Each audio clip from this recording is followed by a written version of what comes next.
Today on Rappler, the Supreme Court extends a temporary restraining order on the cybercrime law. The High Court dismisses a petition against political dynasties. And inflation rises in January after the implementation of the sin tax law.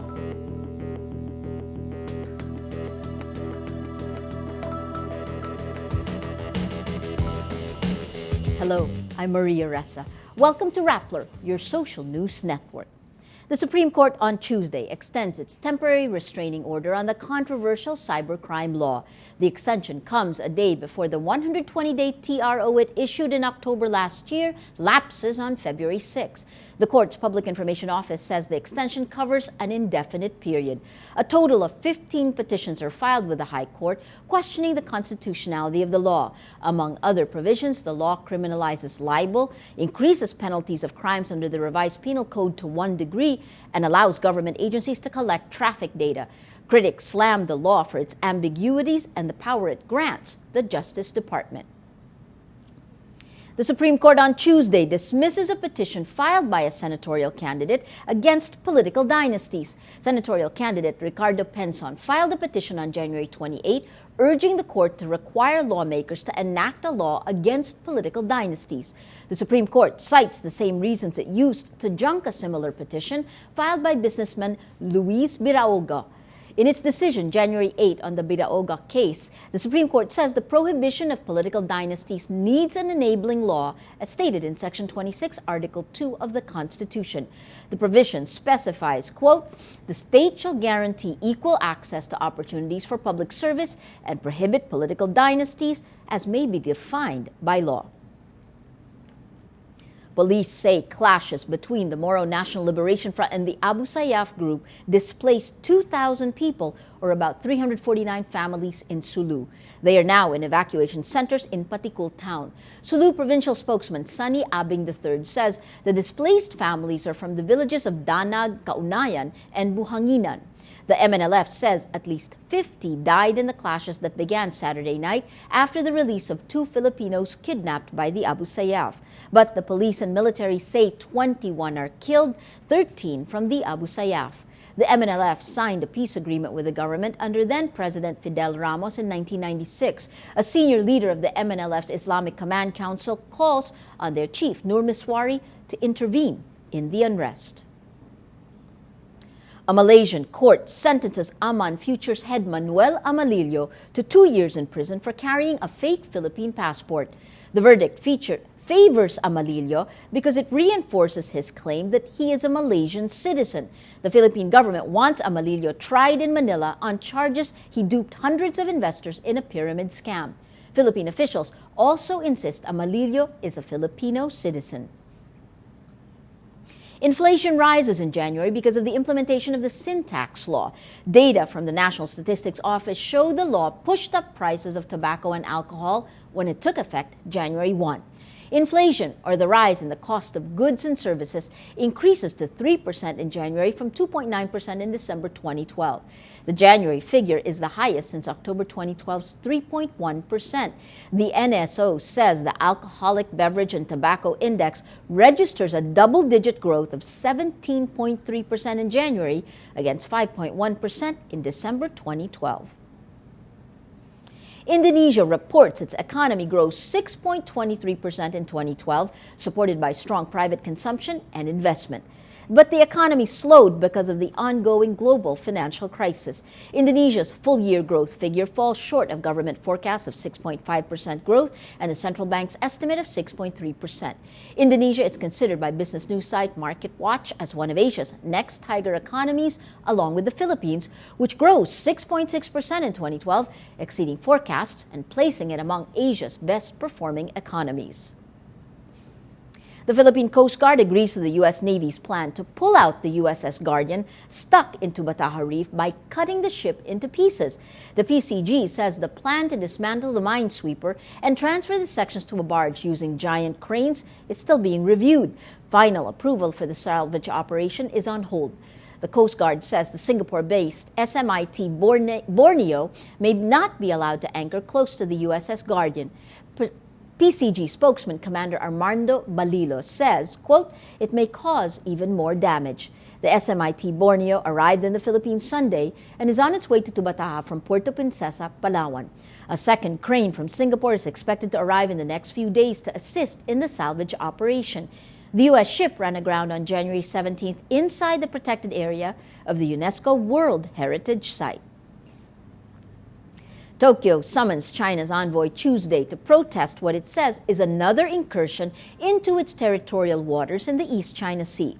On Monday, Chinese state vessels entered water near the Senkaku Islands, which Beijing claims and calls the Diaoyu Islands. The Japanese Coast Guard says the two surveillance boats remained in the area for about 14 hours. Chief Cabinet Secretary Yoshihide Suga tells a news conference the actions are, quote, absolutely unacceptable. He says Ambassador Cheng Yonghua was called to the Foreign Ministry to hear Japan's strong protest. Chinese ships are repeatedly venturing near the disputed islands. Observers say it's Beijing's bid to create, quote, a new normal in which Tokyo does not have control over the archipelago.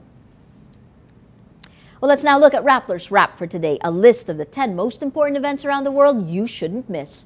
At number 1, South Korea and the United States begins a joint naval exercise involving a U.S. nuclear submarine Monday. This comes in the middle of tensions in the Korean peninsula ahead of an expected nuclear test by North Korea. While North Korea says sees this as a warmongering exercise, South Korean officials say the drill was scheduled before the North threatened to detonate its third nuclear device. At number 7, the latest survey by Citi Philippines reports Filipinos are saving more than spending. Filipinos scored a record high of 53 out of 100 points in the survey, which measures consumers' financial quotient.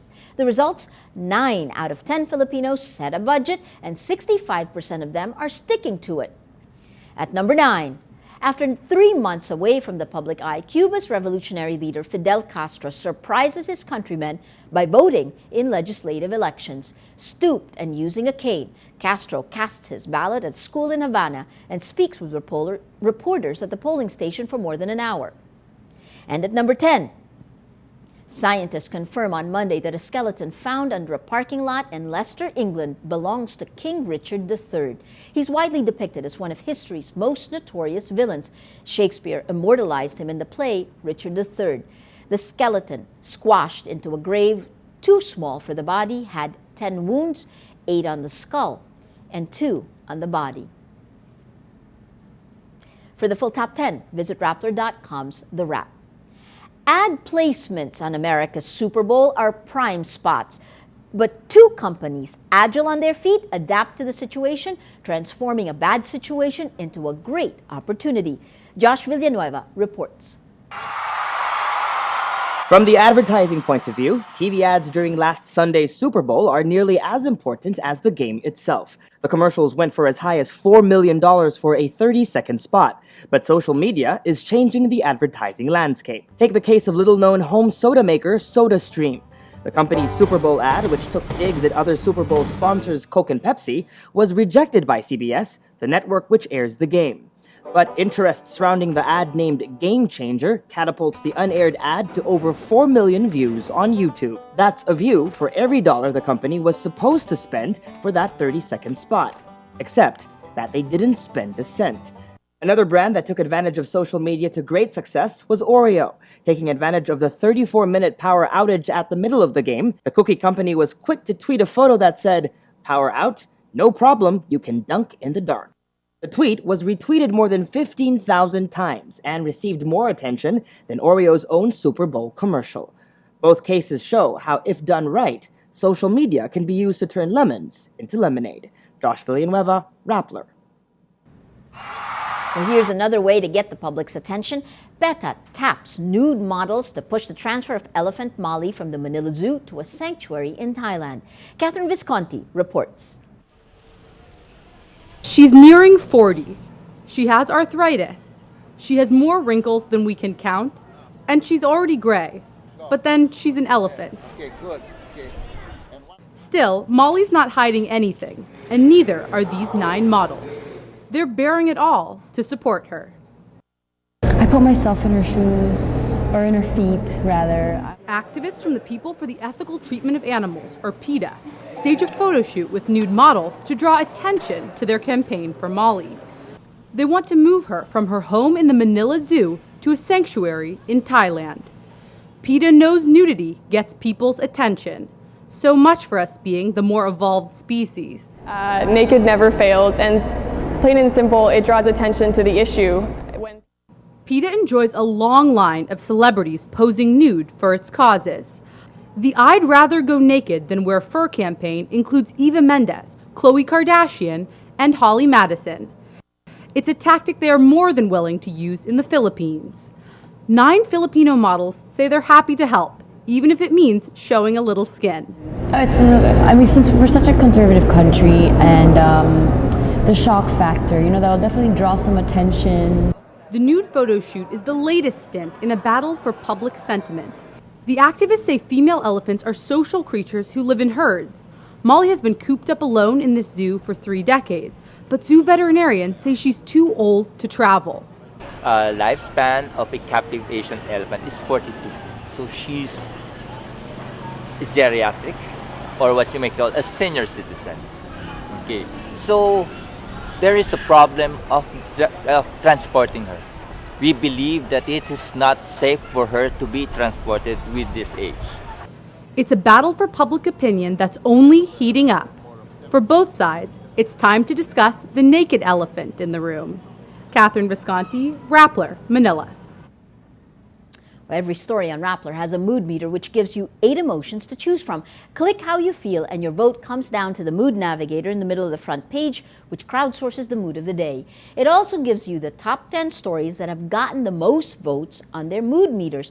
If we take a look today, it's a very green day powered by stories on the economy. We take a look here, the PSEI soars to another all-time high, 18% afraid, 78% happy. The peso to hit 37.50 in 2013. Mixed reaction, 6% afraid, 22% angry, 11% sad, but a whopping 61% happy. And the story that has gotten the most number of votes on the mood meter, Philippines, the new Indonesia, 22% inspired and 76% happy, contributing to the mood of the day. Today, most people are happy. Well, that's Rappler's Newscast for today, Tuesday, February 5, 2013. Visit Rappler.com and watch our newscast Monday to Friday. Tell us how you feel on our mood meter and help us crowdsource the mood of the day. I'm Maria Ressa. As we say at Rappler, tomorrow begins today.